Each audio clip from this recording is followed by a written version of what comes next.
Hey guys, this week I am bringing you a two-part series and we are going to actually talk about screen time.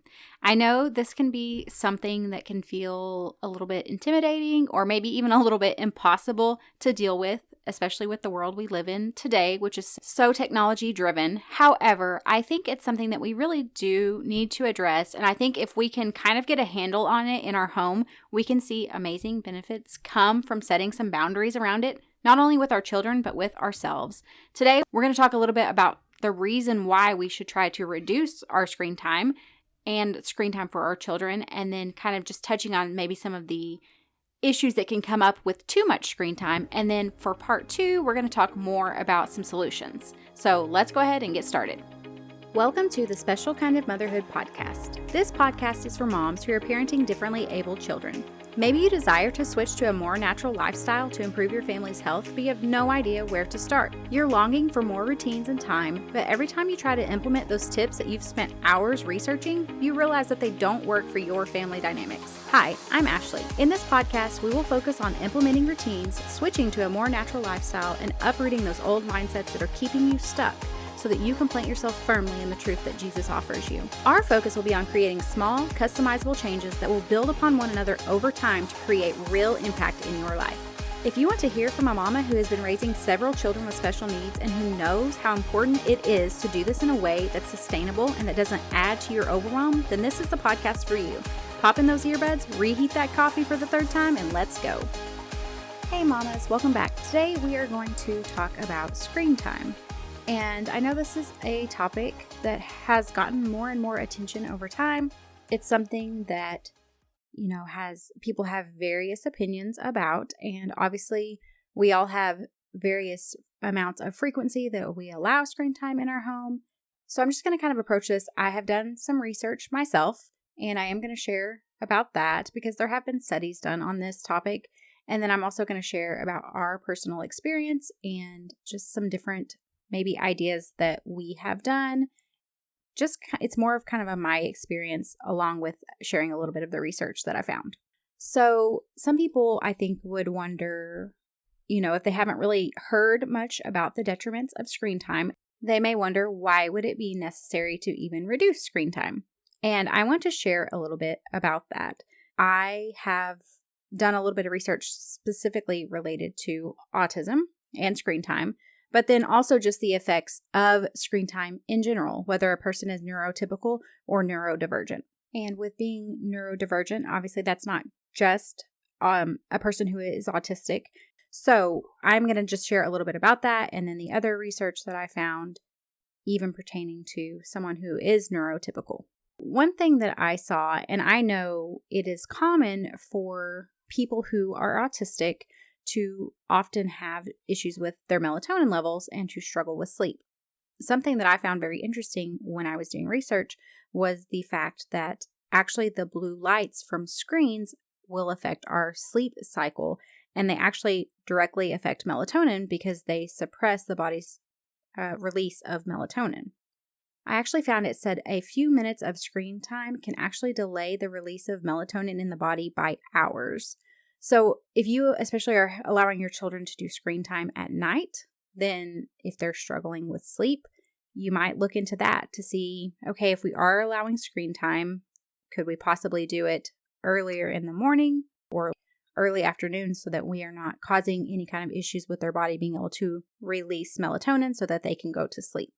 Another thing I saw just in general about the effects of screen time are that it can actually increase central nervous system arousal, which of course is going to feel like stress and anxiety to the body. So it's going to put you a lot more in that fight or flight state as well. And, that is not a place that we want to chronically live in, where our central nervous system is overstimulated. With autism, it said that specifically people who are autistic are actually more sensitive to stimulus. So that means that they're going to react even stronger to the effects of screen time. And their body is often not as likely to be able to regulate and to calm down from being exposed to screens. So with screen time, it is said to inflame the nervous system, which I touched on earlier. It will actually release stress hormones in the body. It can possibly hinder developmental skills as well, and it can also worsen sensory issues. When you're looking at a child who is struggling already, if we are allowing them to be exposed to a large amount of screen time, it actually could be magnifying struggles or behaviors that they are having because we are allowing them to overuse screens. One study actually showed that kids that are autistic actually spend more time on screens than kids that are neurotypical, which I could see being very true because a lot of times autistic people are drawn to screens. And, they're very intelligent with screens, with technology. I know that is true in my family. So it's something that we have to consider, weighing the pros and cons of it, and maybe even finding that good balance of allowing them exposure, but not to their detriment. Another thing to consider when we're talking about the use of screen time is the fact that we are actually exposing ourselves and our children to EMFs. And EMFs are basically just electromagnetic fields. There are things that are high frequency EMF, which would be things like an X-ray. And then there are also things that are low to mid frequency EMFs. And those are going to be things like our household appliances, our cell phones, our microwaves, all of these types of things. We also have, 5G towers right now. So basically our entire environment is filled with EMFs. And when we consider the fact that we are being exposed to EMFs, our environment is just generally very toxic. It's extremely hard to escape the exposure of EMFs just because we would basically have to live off-grid in the middle of nowhere in order to do that, with no electricity, no internet, nothing like that. And so I think the goal really has to be to limit our exposure as much as we can. We do know, obviously, we live in a world that is ran by technology, so we are going to have exposure to technology, but we can just be wise about how are we implementing this? Are we exposing ourselves 24/7 and never getting a break? Just using that wisdom to decide what works best for you and your family. And we have discovered that there are risks that come with EMF exposure. So one of those would be that it actually has been shown to increase our oxidative stress levels in our body. And I've talked a little bit about oxidative stress in previous podcast episodes and just about the fact that it is so heavily linked to different health struggles and diseases and things like that. So I think we do have to consider the fact that if we are constantly exposing ourselves, we are most likely increasing our body's levels of oxidative stress. And while we know we cannot completely avoid the effects of this, like I said, if we can at least reduce the amount of exposure we're having, and then if we can also mitigate the risks that are going to be coming with this exposure, I think that's just really wise. So we use a product that we've used for quite a while now that actually has been peer-reviewed and scientifically proven to lower the oxidative stress levels in the body by at least 40% within the first 30 days of taking it. It's something we've just seen great health benefits with, and it makes me feel good to know the fact that we are lowering our oxidative stress levels, especially because, like I said, it's so heavily linked to disease. And then on top of that, we actually take a product by the same company that helps to increase your mitochondrial health. And that is something that is also heavily linked to, like mitochondrial dysfunction is heavily linked to disease as well. So for us, it's no surprise that as we take the combination of these products, we are seeing an increase in our health. We're seeing breakthrough for my children, all of these types of things, just because of the fact that we are giving the body the tools that it needs to function as God designed it to. In the show notes below, I will share a link for both of those products in case you're interested. You're welcome to reach out to me and ask anything about them. But then I also want to address the fact that we can just find ways at home as well to actually lower our exposure to EMFs. And things that you could do would be like unplugging your appliances when you're not using them. Turning your cell phone off at night, or at least putting it in airplane mode, or putting it at least 6 feet away from your bed. You don't want to be sleeping with a cell phone right by your head every night, which I used to do because I didn't know any better. Another thing would be like devices that you're wearing, Apple Watches, any kind of fitness watch. We know it's connected to our phone. It's constantly emitting a signal. And so I actually was struggling with arm pain and things like that whenever I was wearing an Apple Watch. That went away whenever I took it off. And it was the same thing. If I wear earbuds too much, I will end up getting like my jaw will lock up and I will have like jaw pain. I don't necessarily get headaches, but I just feel like my jaw is tense basically. And so it does have effects on our body that sometimes we don't even realize. A lot of times people will, if they remove their, or at least reduce their EMF exposure, they will realize that they were having brain fog and just various other things like that. So I think just being able to try to reduce our exposure, and this comes with our kids are going to be more sensitive to these things just because their body mass is less. So it's going to affect them more than it would us. So I think it is wise when we're looking at limiting screen time of also addressing that added benefit of the fact that we're not letting our child spend hours a day on a device that they're holding in their lap right on top of them. And then also being honest about the fact of we know that they are going to have some exposure. So what are some ways that we can help to just kind of decrease the effects that are going to come from this exposure? Some of the recommendations, there's actually recommendations out there for screen time for children. And what I have found, there's a few different recommendations, but one solid one that I have found is under 2 years of age, they recommend no screen time at all. From 2 years to 5 years old, they say 1 hour a day. And then from 5 years to 17 years, they say 2 hours.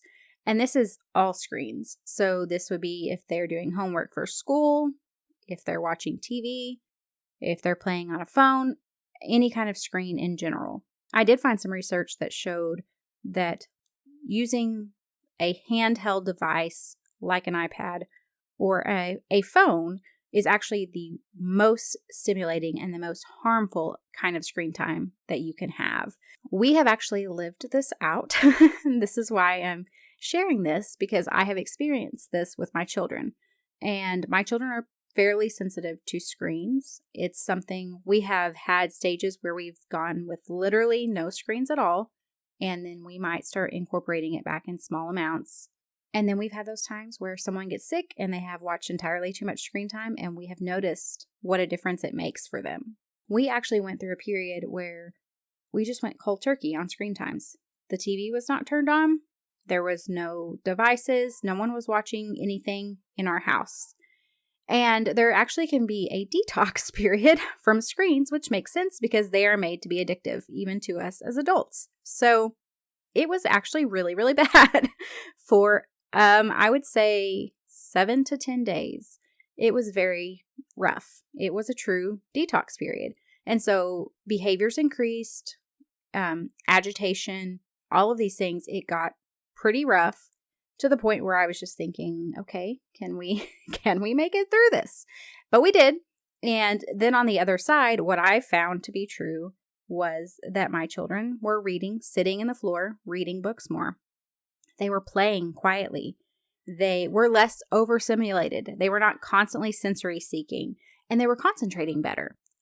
So after that, I was pretty much convinced that it was required in my house that we limit screen time. And I will be honest, it can be a battle at times. Obviously, it's very easy when we're trying to do something else to give our child a screen. Or, like I mentioned earlier, when we're dealing with sickness and we just need to keep everyone entertained to help, a vomiting child or whatever the thing is. I'm not saying that we do this perfectly all the time, but it is something that I really actually try to do the hour a day goal of we're not doing anything more than an hour. And I'm also very selective about what we do. There are very few cartoons that my children can watch because a lot of specific cartoons get them very overstimulated, very overwhelmed. They will be imitating the cartoons, and that is not something like they're imitating something that I'm not okay with. Not that they're inappropriate cartoons. It's just they don't understand the difference between this is, like they're hitting someone because it's a cartoon versus hitting someone in real life. We mainly stick to educational apps or some kind of educational program for screen time. And one thing that I would recommend is if you're unsure, like so you decide you want to reduce your screen time, you want to be wise about what you choose for screen time, because I think that's also important. Ask your children's therapist if they have any recommendations, or go online and look for apps that have actually been independently researched or reviewed by like an educator or someone like that. I do think we need to be wise, like I said, with what we're allowing them to have access to, and just be honest with ourselves about really watching our children and seeing what kind of response they have to specific things. And that's something I've had to do in my house, and that's why a lot of stuff just we might get a movie and it's really cute and funny, but then it's like, no, we can't do that. And that's just the rule in our house, because it's not really fair to my children for me to put something in front of them that I know is going to overstimulate them, to overwhelm them, to encourage them to act in a way that, it's not okay to be walking around hitting someone or jumping and climbing on everything in the house because you see the PJ Masks doing it, those types of things. So we just have to be wise about stewarding what we allow in our home to best encourage our children just to thrive and to grow.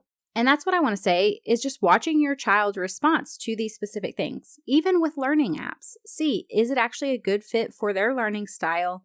And do they seem to be responding well to it? Does it not seem to be overstimulating them? Some things that you could watch for in this would be things like sleep disturbances, irritability. Whenever you're taking the screen away from them, what is their reaction? Are they obsessed with the screen or the game or whatever it may be? Are you noticing after they're done with screen time, are they having behavior changes? That's been a big red flag for me with certain things, is after screen time is done, has there been a shift in behavior? If so, we need to reevaluate. And then also, do they seem more anxious or irritable or just overstimulated? All of these could be signs that maybe you just need to rethink what you're offering them and try something else. And I think overall, just like anything in life, we just have to look at our specific child and their specific needs. Let's just get very curious about evaluating, how do they react to screen time? What things are they struggling with more? Are there certain things that they can handle better than others? And then just keeping an open mind to see the fact that it might actually be having more effect on them than we actually realize. So next time on Thursday, I'm going to come back and I will share with you some different solutions and other alternatives that you can try if you find this is a major struggle for you. So I will see you back on Thursday. Hey, before you go, if you found value in today's episode or you learned something new, would you take a minute to share with someone else that you know would be blessed by it? I would also love it if you would leave me a review. This lets me know that you're enjoying the show, and I love hearing from you. You can connect with me further over on Facebook or Instagram. Until next time, rejoice in hope, be patient in tribulation, and be constantly in prayer. Romans 12:12.